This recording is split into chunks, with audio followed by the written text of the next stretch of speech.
places for putting and presenting information. And I can understand his, his feelings that having notice boards that stuff gets added and doesn't get taken down, and people just don't look at them and they just end up an eyesore.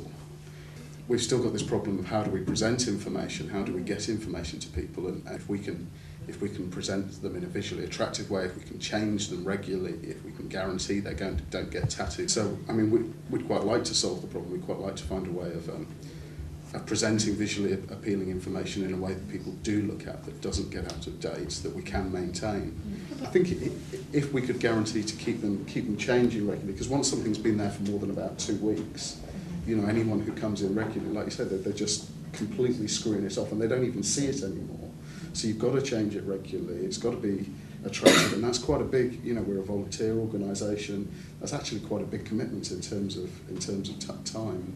You've always got to consider the kind of information that has to be there for for people who come and look at it on a regular basis, and it can be there, and it needs to be clearly set out. But if you've got something that is urgent and it's about today, it's about now, or it's a warning, then you've got to think, if you put that in there, nobody would see it. Background wallpaper, effectively. I mean, the image on there works because it's about something quite specific. If that image wasn't there, I doubt if anybody would read any of that, other than just the headline. And what we have employed in our building is a sandwich board which has got today's notices on. And we do find that people look at those. As long as you change it every day, people will look at that. This is an absolute star of and it always looks like this. Because the people who come and put these signs up are never responsible for coming back and taking it back off again. This board doesn't belong to anybody. And so this happens.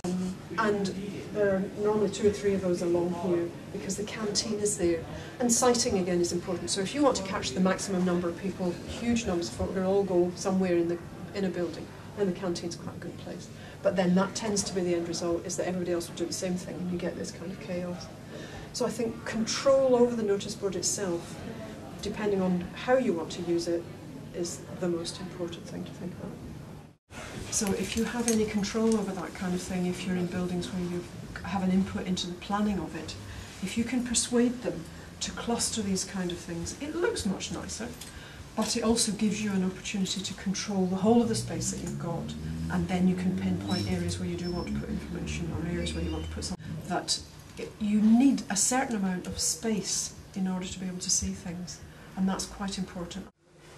Really clear script is terribly important. Trying to do something fancy is not terribly clever. The most important thing about a notice is that it's legible. I think it has to be legible before it is anything else. Something on a different coloured background if you've got, because the plain A4 sheet can become ubiquitous. You just see it everywhere. So to do something like that just helps a little bit. But this idea of turning this into a blackboard where you can scribble straight onto it, or you can stick notices on, is another nice sort of take on what is the board itself. That having enough impact, and it's a relatively long word, they've taken it across 2 sheets of paper. So I would suggest that's a way of using, just put 2 sheets side by side, which can look very good actually. You can get something that looks very, very neat if you've got a series of sheets of paper and information going across them. That could work quite well. If you've got to put this on a notice board and there's lots and lots of other text and the sheets are full of text, if you put something on that's got a lot of space around about it, you're making it visible. Even if the writing was even smaller than that and everything else around about it was very muddled, because of the space around about it, you would see it. It's the same principle by which you can see the things in the frames. If you've got a and if it's really important and it's hanging in the National Gallery, it'll get 2 mounts and it'll get a gold frame and it'll have a bit of wall all to itself. So that there's this very small, proportionately, picture, but with a lot of space around about it. And I think that's one of the best tricks to use on a busy notice board. It's actually picking up on something that's happened before. So it functions in the same way as a logo might if you happen to have something that is a continuing theme in the way that you're working. Then introducing that onto any notices that are relevant to that theme will attract people so that they know what it's about. So, we all know that Christmas notices will have the holly and the ivy and the robin with the red breast. And so if you're looking for Christmassy things, that's likely to be the kind of image that will appear. But you will have your own specific things if you've got a particular project running or some kind of event. Then using something that ties that together can allow you to do something where that really dominates and that the information is fairly minor that you put in terms of text. And the minute you have something at an angle, it triggers a little bit of adrenaline inside you, because it either means a tree's falling over or something's about to take off. So there's more energy in a diagonal line. So if you want to attract attention, then reds and oranges and bright yellows will have that kind of impact on people. And as you probably all know, blues and greens are calmer and less stressful, if you want.